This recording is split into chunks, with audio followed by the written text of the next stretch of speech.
नमस्कार. मी प्राध्यापक पद्मजा पुनसे निंगोट आपले मनपूर्वक स्वागत करते.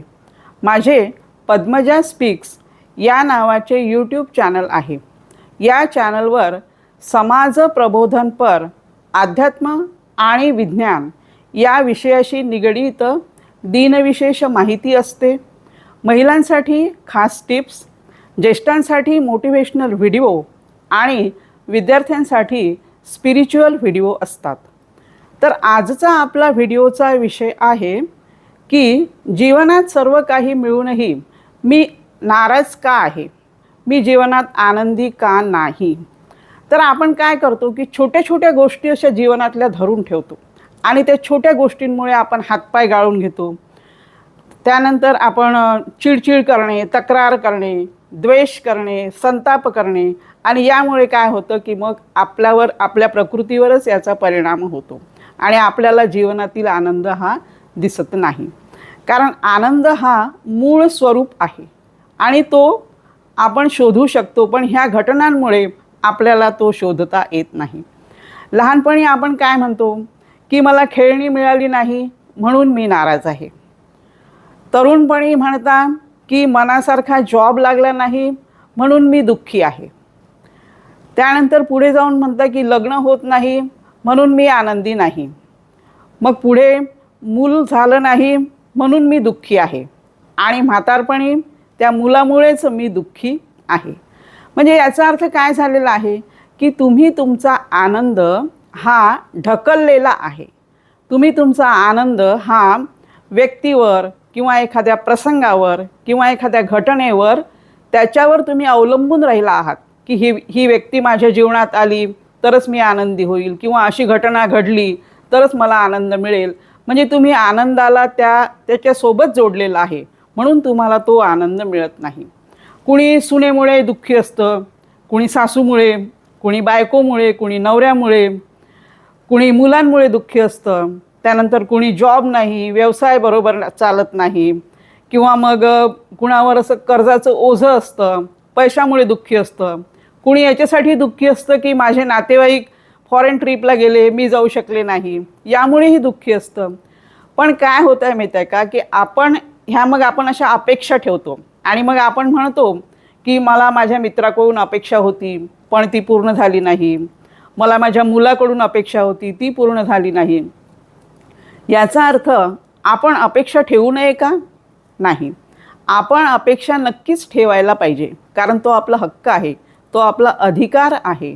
पण अपेक्षा ठेवत असताना त्या पूर्ण झाल्या तरी ठीक, नाहीही झाल्या तरीही ठीक.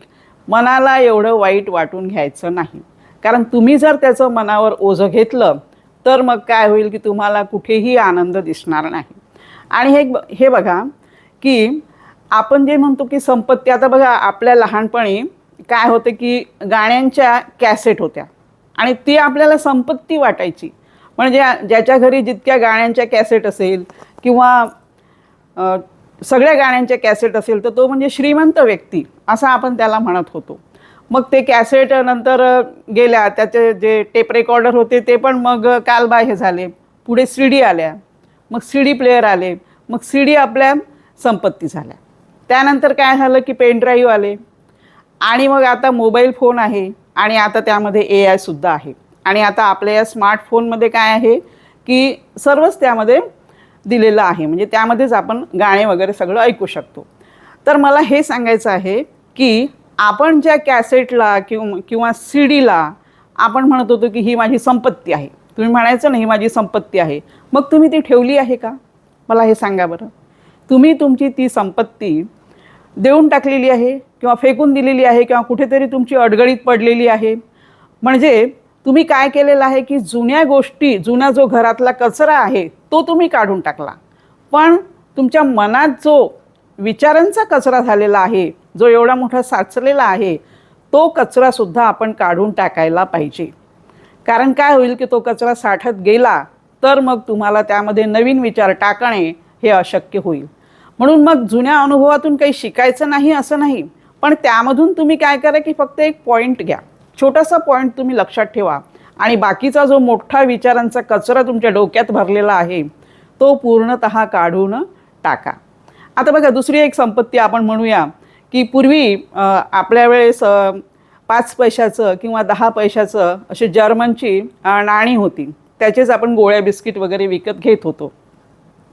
पण आता काय झालेलं आहे की कालांतरानं चलन बदललेलं आहे. मग आपली जी संपत्ती होती ती आपण ठेवली आहे का? नाही, कारण ती कालबाह्य झालेली आहे. ती आता काही कामाची नाही आहे, म्हणजे युजलेस झाली आहे असंही म्हटलं तरी चालेल. मग कालचे विचार आपण का धरून बसायचे? कालची जी घटना घडली होती ती का धरून बसायची? कारण काय होतं की मग त्याच्यामुळेच आपण त्यामध्येच मग गुंतून राहतो. आणि मला हे सांगा की आपण कालचे अन्नपदार्थ आज खातो का? कालची भाजी आपण आज खातो का? नाही. त्याचं कारण काय आहे की त्याचा दुर्गंध येतो. म्हणून मग कालचे विचार तुम्ही ठेवू नका, ते विचार तुम्ही काढून टाका. आणि बघा की मग तुम्हाला तुमच्या जीवनामध्ये तुम्ही कधीही नाराज राहणार नाही. तुम्हाला नेहमी हा आनंद वाटेल. आणि असं नका विचार करू की आता मी आता रिटायर्ड झालेलो आहे किंवा माझं काय आता वय झालेलं आहे. तर हे समजायचं की मी शरीराने जरी रिटायर्ड झालो तरी मनाने नाही. आणि आपलं जे दिनचर्या आहे ते व्यवस्थित करत राहायची आणि विचार हे नेहमी सकारात्मक ठेवायचे आणि आनंदी राहायचं. आता आनंदी राहायचं म्हणजे काय करायचं की नेहमी हसत राहायचं किंवा नाचत राहायचं किंवा हा हा करायचं असं नाही. तर काय करायचं की अस्थिर परिस्थितीमध्येही स्थिर राहायचं, विपरीत परिस्थितीमध्ये रिलॅक्स राहायचं आणि नेहमी आपल्या डोक्यामध्ये, आपल्या मनामध्ये नकारात्मक विचार येऊ द्यायचे नाही, सकारात्मक विचार ठेवायचे. आणि आपल्या भावनांमध्ये प्रेमभाव ठेवायचा. आपल्याकडून 100% द्यायचं, पण अपेक्षा करू नका असं नाही, पण आपण आपलं कार्य करत राहायचं, आपल्याकडून 100% लोकांना द्यायचं. आणि मग काय होतं की आपलं जे मन असतं या मनाला आपल्याला गुंतवून ठेवावं लागतं. कारण त्या मन कसं असतं की राक्षसासारखं असतं. जे आपण एक म्हण पण आहे ना की आपल्याकडे एक जी आपण म्हण म्हणत असतो ती राक्षसाची, म्हणजे जे हां, empty mind is devil's workshop असं आपण म्हणतो. Empty mind is devil's workshop म्हणजे रिकामं मन हे सैतानाची कार्यशाळा असते. आणि मग काय होते की आपलं मन जर असं रिकामं असलं तर त्या अल्लाउद्दीन का जादुई चिरागसारखं तो राक्षस काय करतो की आपल्याला असं खाऊन टाकल्यासारखा करतो. म्हणून आपल्या मनाला आपण हे नेहमी गुंतवून ठेवायला पाहिजे. आता बघा, एखादंच आपण म्हणजे एक मी तुम्हाला उदाहरण सांगते. एका घरातीलच की पती आणि पत्नी समजा आहे एका घरामध्ये आणि एक घटना घडलेली आहे. पती सकाळी दाढी करणार होते, पण दाढी करायला बसल्याबरोबरच काय झालं की फ्यूज गेला. फ्यूज गेल्याबरोबर त्यांचा मूड ऑफ झाला, त्यांचा मूड सगळा म्हणजे बदलून गेला. आणि मग त्यांनी म्हटलं की ठीक आहे, आता फ्यूज गेलेला आहे, वीज गेली आहे, तर मी आता काय करतो की पंखा साफ करतो. म्हणून मग ते स्टूलवर चढणार, तेवढ्यामध्ये स्टूल तुटला. मग त्यांना असं वाटलं की या जीवनामध्ये सगळं वैतागच आहे, असं ते स्वतःशीच पुटपुटले. पण पत्नीने काय विचार केला की बरं झालं सकाळीच फ्यूज गेला, म्हणजे दुपारपर्यंत इलेक्ट्रिशियन येऊन आपल्याला आपली वीज येईल. आणि हेच जर रात्री झालं असतं तर केवढ्यात पडलं असतं. त्यानंतर स्टूलबाबत पत्नीने काय विचार केला की बरं झालं हे स्टूलवर चढण्याआधीच स्टूल तुटला. समजा स्टूलवर चढल्यावर जर स्टूल तुटला असता तर या वयात हे किती महागात पडलं असतं. म्हणजे एकच घटना, पण त्या घटनेमागे बघण्याचा दृष्टिकोन हा वेगवेगळा. एक व्यक्ती नकारात्मकतेने बघत आहे तर दुसरी व्यक्ती ही सकारात्मकतेने बघत आहे. म्हणून आपण काय करायचं की आपण आपल्या जीवनामध्ये सकारात्मक विचार ठेवायचे, म्हणजे आपल्याला कोणत्याही गोष्टीचा मग आनंद घेता येऊ शकतो. आणि स्वतःला असं समजायचं की मी एक गुलाबाचं फूल आहे आणि मी आनंद म्हणजे सुगंध देणं सोडणार नाही. मला कुठेही तुम्ही ठेवा, मी सुगंध देणारच असं म्हणायचं.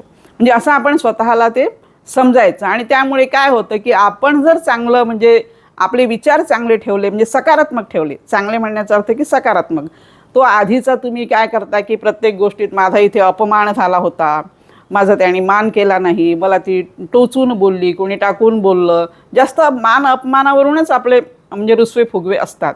तर हे सर्व मनातून काढून टाकायचं आणि काय करायचं की ज्या भूतकाळात कोणत्याही घटना झालेल्या आहेत त्या तर घडून गेलेल्या आहेत आणि त्याच घटना, समजा वाईट घटना असेल तर त्या घटना तुम्ही मुळीच आठवू नका.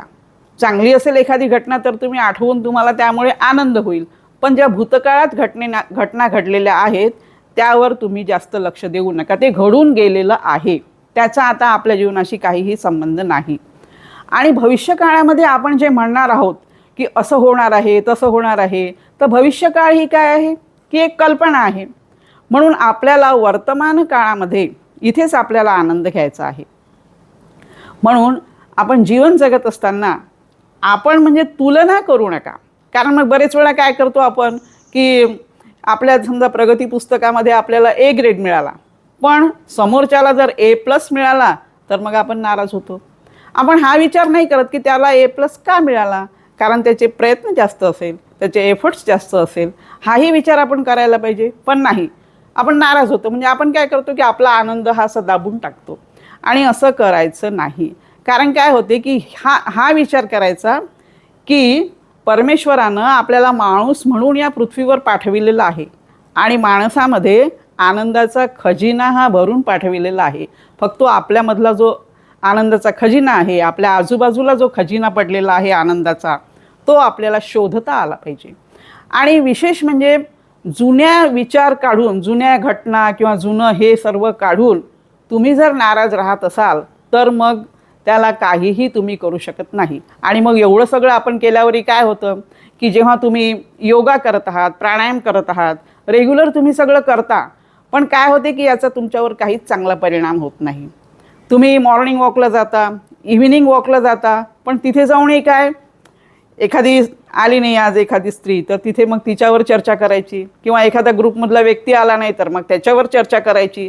म्हणजे असं तुम्ही तिथे नकारात्मक बोलल्यामुळे काय होते की त्या वॉकिंगचा सुद्धा तुमच्या शरीरावर पॉझिटिव्ह इफेक्ट होत नाही. आणि आणखी काय होतं की आपण मग जे खाद्यपदार्थ खातो ते अन्नसुद्धा आपल्या अंगी लागत नाही. म्हणून ह्या घटना आपण सोडूनच द्यायच्या. प्रत्येकाला वाटत असतं की असते अपेक्षा, असं काहीच नाही, पण आपल्याला ते जर तुम्ही धरून बसाल ना तर मग तुमचं लक्ष हे तुमच्या आजूबाजूला जे चांगल्या घटना आहे त्या चांगल्या घटनांकडे तुमचं लक्ष जाऊ शकणार नाही. म्हणून हे लक्षात घ्यायचं की जे झालेलं आहे ते होऊन गेलेलं आहे, त्याबद्दल आता काहीच नाही. आणि मी एक माझ्या म्हणजे आनंदी मूळ स्वरूप आहे, माझा मूळ स्वभाव आहे आनंदाचा, आणि मी आनंदीच राहील, मी जीवनामध्ये नाराज राहणार नाही, असं आपण स्वतःलाच समजवायचं. आणि खूप काही अपेक्षाही ठेवायच्या नाही. म्हणून आपण जर असं छोट्या छोट्या गोष्टींमध्ये आपणच त्यांना 100% दिलं आणि आपणच जर पुढाकार घेतला तर बघा की तुम्हाला खूप जीवनामध्ये आनंदी असल्यासारखं वाटेल आणि तुम्ही कधीही जीवनामध्ये नाराज राहणार नाही. तर असेच हसत राहा, आनंदी राहा. पुन्हा भेटूया माहितीपूर्ण व्हिडिओसोबत. तोपर्यंत नमस्कार.